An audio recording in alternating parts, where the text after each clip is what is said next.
dear beloved, Boss Mike, Cervera. Lifestyle check panawagan ni Trillanes, Senator Trillanes, mga kababayan, para ho dito kay Bongo. Walang yang Bongo na to eh. Pasok. Ma-take advantage ito. Kung Pakinggan nyo Pakinggan nyo mga kababayan si Senator Trillanes sapagkat ito talaga matindi yung mga pasabog may pasabog. Ito na. Pakinggan nyo. Senator Trillanes, pasok! sana ma-take advantage ito. Kung masubject ito, mag-volunteer siya sa lifestyle check. Sige, samahan ng media kung saan siya umuwi, makikita nyo. Alaka, kita mo? Magkano lang daw ho kasi yung diniklara na shall any Bongo. Parang itong mga senador, parang walang pinagkaiba kay Chis Escudero. Tama? Walang pinagkaiba kay Chis Escudero, 18 million lang daw, Laila Collins. Sing halaga lang ng bodega ko yun, nakarating ka ron. Di ba? Nakita mo yung bodega ko. Di ba? May basketball court. Maluwag yung loob, may likod. Meron na second floor, yung opisina, at saka yung kwarto kung saan ko dinadala yung mga bisita kong babae lang Di ba? Sabi, Laila Collins Oo, kita mo, 18 million lang daw kay Chis Escudero. Presyo lang nung bodega yun Way back 10 years ago. 10 years ago yun Hindi ko na alam kung magkano ngayon ang halaga. Sing halaga lang halos nung kondo natin doon sa Green Hills yan. Wala stick.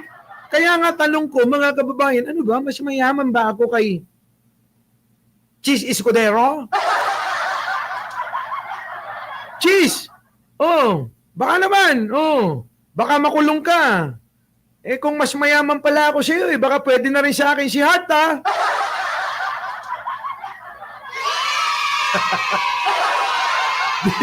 Di ba, no? Di ba? Nga, yung kondo. Yan nga. Sa totoo lang, mga kababayan ko, kaya pinaglolo ko tayo nito. Yung si Bongo, kamukha ni Pugak noon, naging Jack Ma itsura. Diba? Huwag kayong maniwala, mga kababayan, pinaglolo nila tayo. Pinaglolo nila tayo. Sa totoo lang. Huwag kayong maniwala. Walang matino na Pilipino ang maniniwala kay Bongo at saka kay Chis Escudero. Diba? Diba?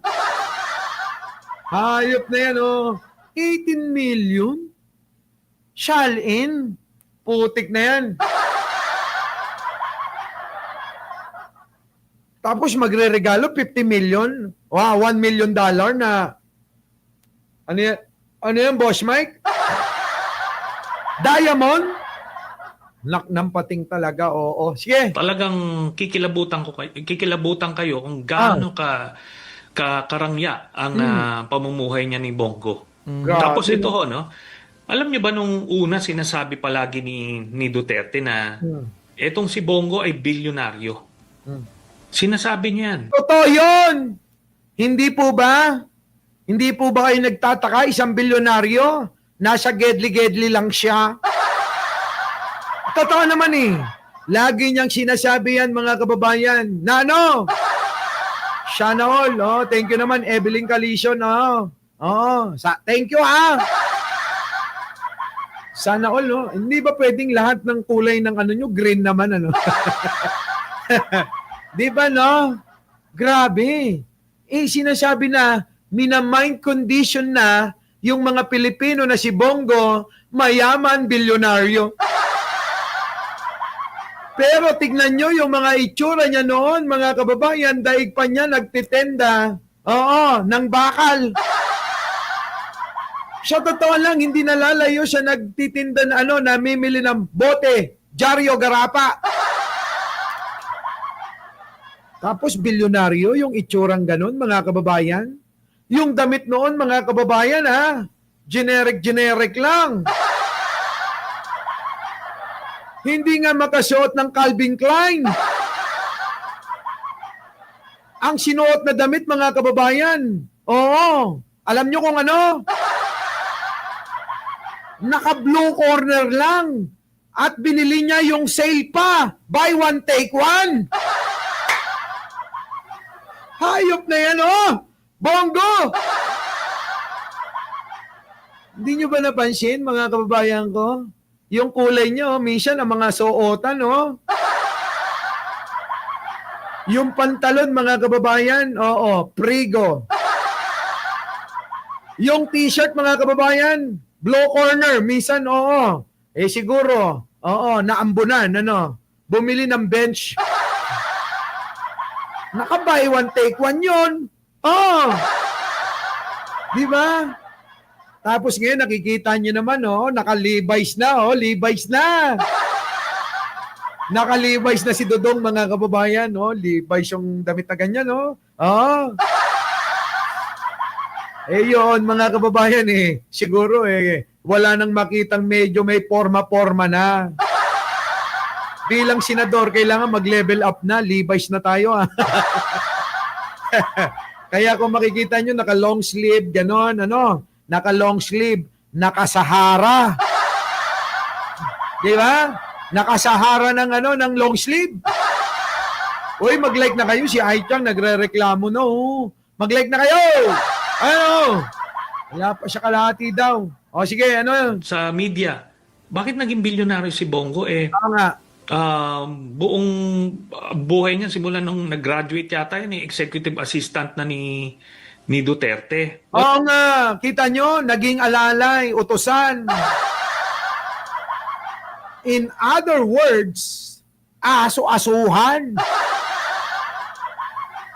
Siyempre, naging aso-asuhan ka ng presidente, eh sigurado. Lahat idadaan kay Bongo. Oh, Bongo, pakisabi naman, ako nang bahala sa iyo. Bongo, yung project na ganito, bilyunan ng kitaan dito. Baka naman pwede ka na sa 25%. Oh. Magkano? 25%? 25%? Tatawanan lang kayo ni Bongo nun. Ha? Hindi. Oo. Gawin mong 50, okay na tayo. Di ba no? Ganun yun. Tsaka baka naka-preview pa. Ayun na nga, baka mamaya yung mga libre ba mga kababayan, kapag bumili ka ng spaghetti, may libreng t-shirt eh. Di ba no? Tuloy. Wala naman nung negosyo yan. Walang negosyo si Bongo. Tinanggi niya nga na hindi daw niya kanya yung ano, yung ano tawag dyan? Oo, hindi daw kanya yung ano yung construction. Oo, construction company ng tatay niya. Eh baka naman siyempre, yun yung talagang negosyo niya. Tinatanggi niya lang. Kilala na humahakot ng daang-daang milyon. Wala akong ganun. Walang ganun, no. Ako nga mga kababayan, masaya na ako sa isang araw. Kumita ko, 450, okay na yun. May 450 ako araw-araw na kinikita, masayang-masaya na ako noon. Tuloy. And besides, hindi nga nakadeclare sa salin niya.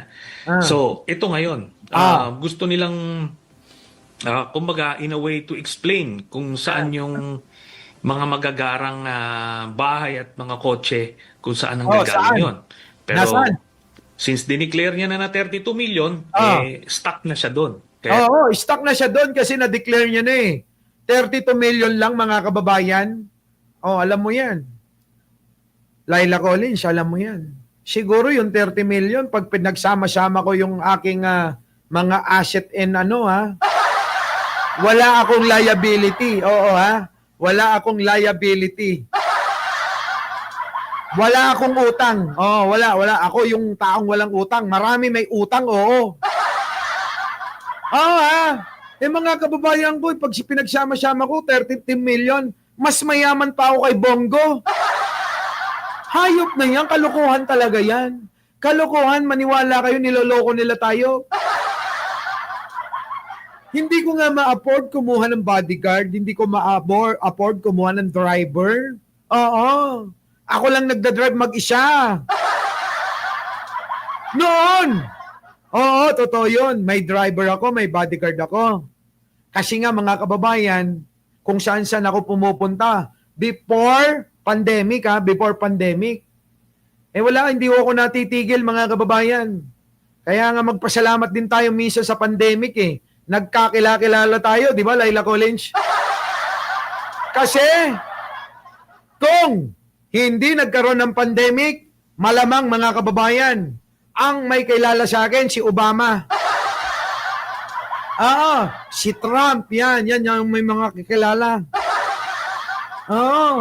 Sino pa? Si Jackman, yung totoo Si Jackman totoo. Hindi si Jackman yung kamukha lang Di ba? Si Elon Musk, yan yung mga tropa ko, sigurado kung hindi nagkaroon ng pandemic talaga, ay sayang lang, sige, tuloy. Hindi niya na pwedeng palitan yan. No, hindi niya na daw pwedeng palitan yan. Nako, Bongo. Yari ka kay Trillanes dito. Yayariin ka talaga. Our beloved Boss Mike Cervera.